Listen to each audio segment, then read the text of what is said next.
really excited about this conversation. I'm just going to jump right into it. I mean, you've written about so many subjects, 23 books.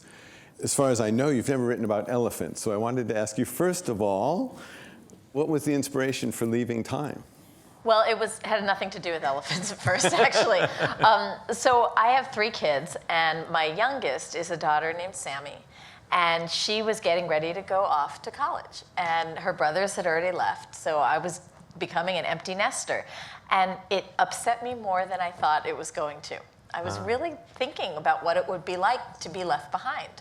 And somewhere in the middle of all that thought, I read an article, probably in a National Geographic magazine, that said that in the elephant kingdom in the wild, a mother and daughter elephant stay together their whole lives until one of them dies. And I read that fact and I thought, well, why don't we do it that way? I mean, that's much more humane, you know?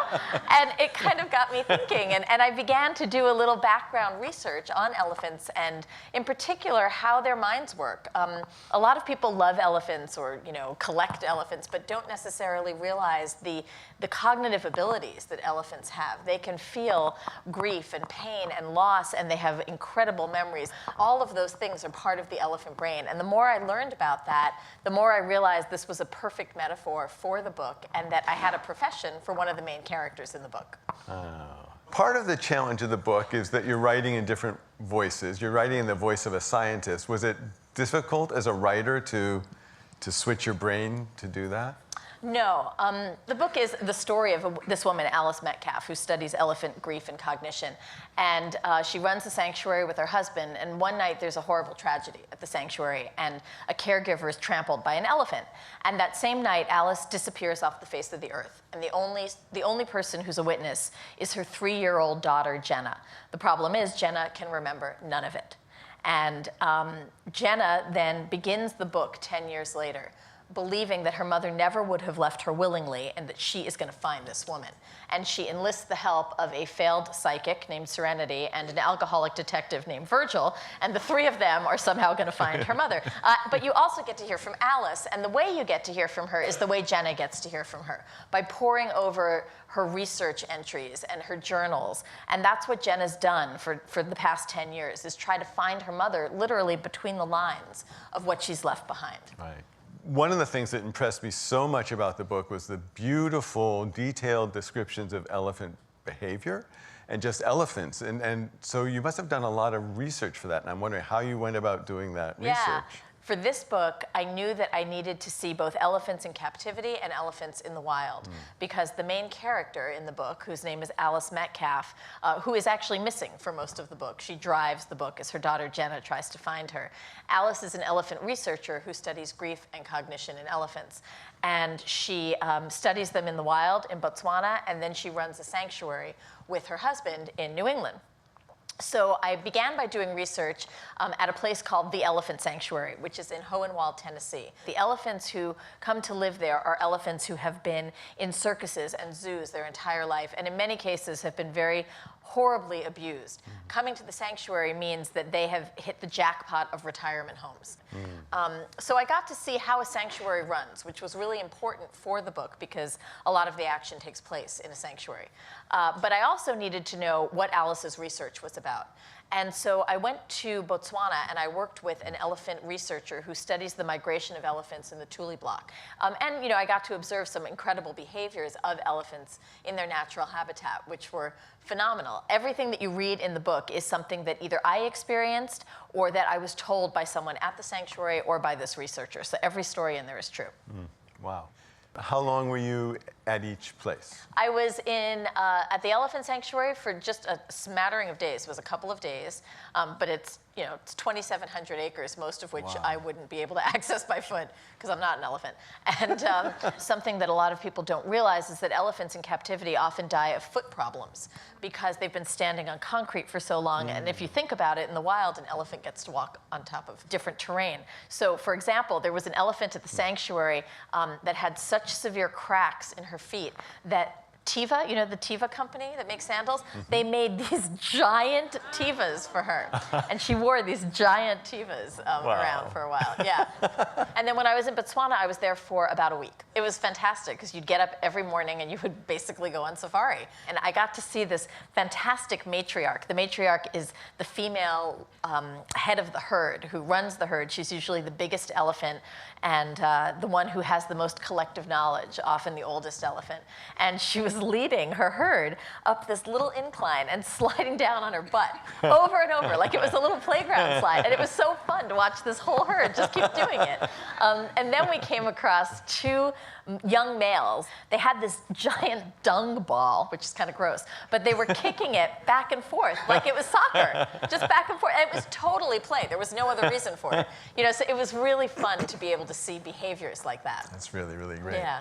Actually, so one of the behaviors that fascinated me, because it's so interesting, is elephants grieving. There's a lot of elephant grieving in the book because Alice Metcalf, who is this missing mom that her daughter Jenna is trying to find throughout the book, she studied elephant grief. And that was what really amazed me the most. And people say, well, what's the coolest thing you learned about elephants? And it's that they do have this depth of understanding for loss that I would not have been able prior to this to attribute to an animal. Elephants that come across the bones of another elephant will get very somber. Their ears droop, their tails droop. They have a complete behavioral change. And what's really interesting is that they don't act this way around any other bones, just the bones of elephants.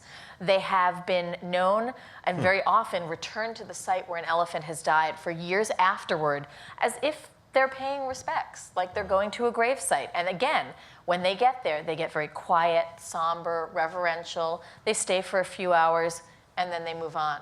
They've been known to break into research facilities in the middle of the night and steal a bone that a researcher's working with and bring it back to the site of that elephant's death. Wow. And at the elephant sanctuary in Tennessee, there's this great story about an elephant named Sissy. Sissy survived the 1981 floods in Gainesville by basically being submerged for 24 hours with just her trunk up like a little periscope. So she was really traumatized by the time she came to the sanctuary.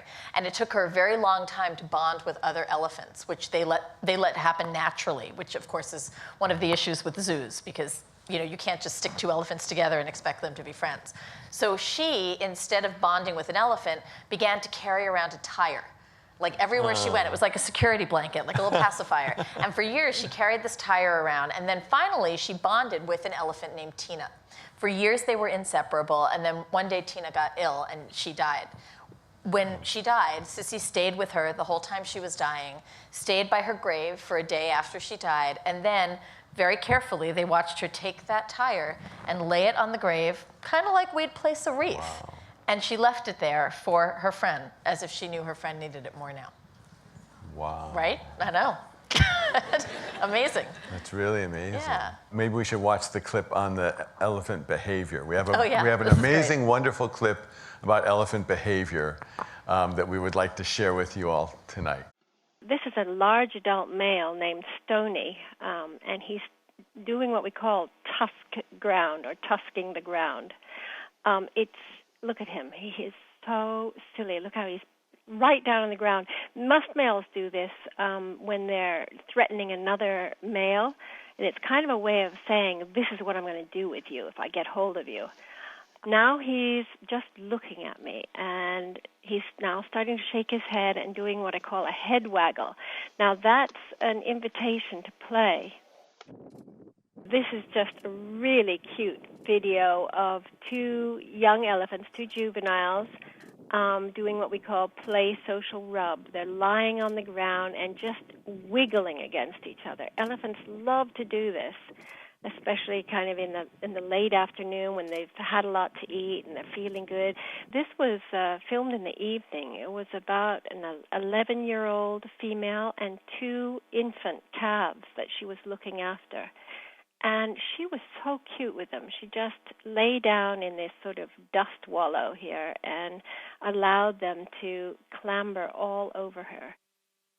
Look, watch this balancing act here where he tries to step on her trunk, but it's a little bit too wiggly, so then he decides, okay, he'll just step right on her face instead. But she doesn't mind. Isn't that great? That's so wonderful. So cool.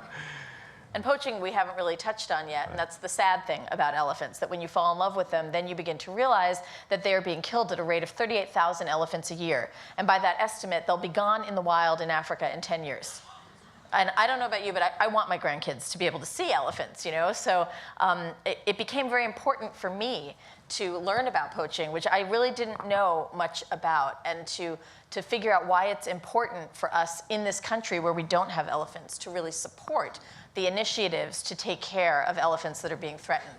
We know that poaching is more than just a wildlife concern, it's a humanitarian concern. They've linked the money from poaching to Joseph Kony's Lord's Resistance Army. We know that Al-Shabaab poaches 1 to 3 tons of ivory every month in Somalia, raising $500,000 a month. That goes a really long way in Somalia, and Al-Shabaab has ties to Al-Qaeda, and that's why it matters in this country. Without you or someone like you writing about this, there's a small fraction of people in the world who would be aware of it, and especially in the United States, but everywhere that your books are being sold. I just kind of felt like saying on behalf of the planet, thank you for that. Wow, that's cool. I'll take that. No, I mean... It's really, you know what, there are a lot of reasons that people become writers. I am really, really fortunate because I go to my office every day and I have the opportunity to entertain everyone. But I also have this potential to educate a little. And I think if you can leave the world a better place in some small way, that's really important. Hopefully that's what my books can do. They can teach you something you didn't know and maybe open your mind up a little in a direction that you didn't think you were going to have to go. Yeah, absolutely. And it's wonderful. Well, thank you. Yeah, thank you. So I was thinking, as a writer reading this, it's a fascinating journey for you because on the one hand, you get to become a scientist, you get to become a psychic, you get to become a detective. Do you feel enriched and do you feel exhausted? Do you feel enriched? Because you're becoming all these different people in the course of writing your book. How does that affect I actually feel lucky. Yeah. I feel really lucky because I get to go to work and I'm someone different every day. I do not feel as if I have created Serenity or Virgil or Alice or Jenna. I feel like they're speaking through me. And I hear them very clearly in my head. They talk to me. They sometimes wake me up at night because they are annoying. And and honestly, you know, I've long said, my joke is that writing is successful schizophrenia. I get paid to hear voices, right? There you go. You know, but that's really, I hear their voices, and I feel as if you guys are, you know, you can't see the movie, you can't hear the movie, so it's my job to tell you what's being said. When I know I'm close to finishing a draft, I can already hear other people whispering, like ready. Really? Yeah. Really? Wow. Yeah. I'm sure there are people in the audience who have questions that they brought with them tonight. Right, so there's only one rule, which is if you give away the ending of any of my books, I'm going to kill you. Right. So, right, keep that in mind. Yeah, so you don't want to do that. Don't That's do that. Really, there was a question right there. Hi. Hi. What was the hardest and easiest part of getting started as a writer with your very first book? The easiest part about getting to be a writer, honestly, was having the great good fortune and the grades to get into Princeton. Because at the time in the 80s, there were not many undergraduate creative writing programs. There were a lot of graduate schools, but not undergrad. And I had the opportunity to work with living, breathing writers, in particular one who really shepherded me into becoming my own best editor, which I think is the most essential tool for a writer. I actually spent a 2-year period, and this is the hardest part, trying to find an agent. I had over 100 rejections from agents. A lot of people will write me and they're like, yeah, you know, I just got back my 3rd rejection. I don't know if I can do this. And I just go, yeah, okay, whatever. You know, that is the hardest part, honestly, of being a writer. I think believing in yourself enough that somebody eventually takes a second look. One person has to really fall for it, you know, and that kind of makes the odds feel a little bit better. Let's come down to the front, please. So I have a question about My Sister's Keeper. That was How did I know that was coming? Yeah. It was the first book I read and totally got me hooked on you, but when I was so excited for the movie after seeing it, I wondered what your opinion was on the change. That was so tactfully said. That was tactful.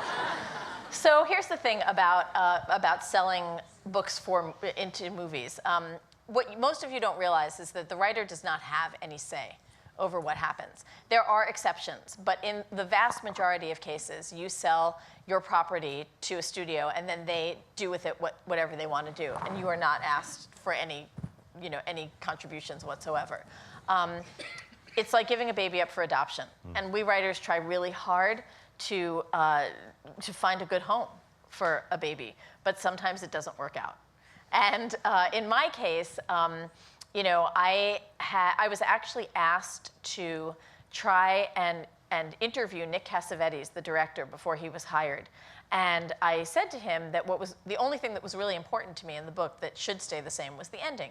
And I explained that it was what had sold all these copies of the book. People going, I can't tell you what happened, just read it so we can talk, And so he read the book and he said, you're right, that's the only ending for this story. I'm not going to change it. If anyone else does, I'm going to tell you why, and I'm going to tell you myself. And I thought, that's fair. And he spent 2 years writing a script. He would call me weekly. I would help him whenever he asked, with character, with dialogue, with scenes, whatever. He would read me stuff. And then at the end of that process, a fan wrote me an email saying they had gotten the script of My Sister's Keeper, and she worked at a casting agency. And did I know that they had changed the ending? So I called Nick at home, and he wouldn't take my call. I went to the movie set, and he threw me off the set. I went to New Line Cinema, and I spoke to the head, Toby Emmerich, and I said, you guys are going to lose money on this film because I have the best fans in the world, and they are not going to be happy with what you did. And he said, no, we really trust Nick. He did The Notebook for us. He knows what he's doing. And I said, okay. And I walked away, and of course, the movie was not successful. It's a beautiful movie. Nick filmed a beautiful movie with wonderful acting performances about dying with dignity. That is not what the book is about. That's his interpretation, but it's not what I thought the book should be about. And many of my wonderful fans agreed, and the movie lost money. And the really cool silver lining here is that ever since then, I have had more clout in Hollywood because I apparently am psychic, and I told them they were going to lose money. So that's kind of cool.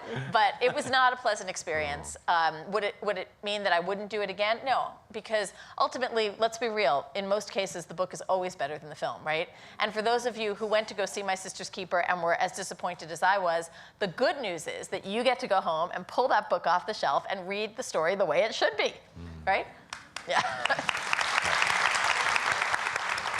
Gentleman in the blue shirt here. Hi, my wife and I are both the oldest of four. And I've had a lot of discussions and hardship with my relationship with my mother because I was the one who started everyone leaving. Yeah. So you really said that this was the core for the book. Mm-hmm. How did this and this journey of writing it help you with what you were going through? That's a great question. It really did help me. Most of my books are really my therapy session for all of you to watch. It's something that I'm really struggling with, and I wrestle it out and throw it at other characters, but really I'm talking about something that's upsetting to me. And, for me, it really was that sense, okay, elephants and elephants' moms and daughters, they stay together forever. So what does that really mean for humans? When people leave us, do they ever really leave? And I think that was really the end point that I came to. Physical distance means nothing. That's details. That when you love someone, they're always with you. Great. So we have a wonderful woman in the front in purple and black. What kind of events inspire you to write? Because in your book, 19 Minutes, Peter Houghton goes on a shooting rampage in his school. Mm-hmm. So is it events like this that inspire you to write? I could write about any number of really devastating topics or things that are very upsetting. But I think there's more to it than that. I don't rip things out of the headlines. What I need to do is to find something that has intersected in my life at that moment in a way that really moves me deeply. And what moves me today might not be what moves me in 5 years. So a book that I think, that's interesting, but not that interesting right now, could completely change 5 years from now. I could be dying to write that book. So there is this, it's a dual feed. Part of it is things that I hear about, things that I read about in the world that I have a curiosity about. And the other part of it is where I am in my own life. It's funny because I sometimes think, very self-servingly about Jodi Picoult 101, which is going to be taught clearly one day in college. And if you look at the trajectory of my career, my very first book was about a mother and a daughter. This book is about a mother and a daughter. Again, what's the difference? When I wrote my first book, I was closer in age to the daughter. Now I'm closer in age to the mother. And in between, I wrote about the relationships between men and women because I got married. Then I wrote about all the really scary things that can happen to your children because I had children. It was like a whole run of that for many years. And now, I'm moving into more theoretical stuff, the nature of good and evil, and race, for example, things that are bigger because I have the luxury of worrying about those things and not just worrying about my kids anymore. I keep telling my mom that one day I'm going to write about putting your parents in a nursing home. She's really happy to hear that. Great. That's great. Well, on behalf of all of us, thank you so much for sharing. Thank you. Thanks for being here. Thank you.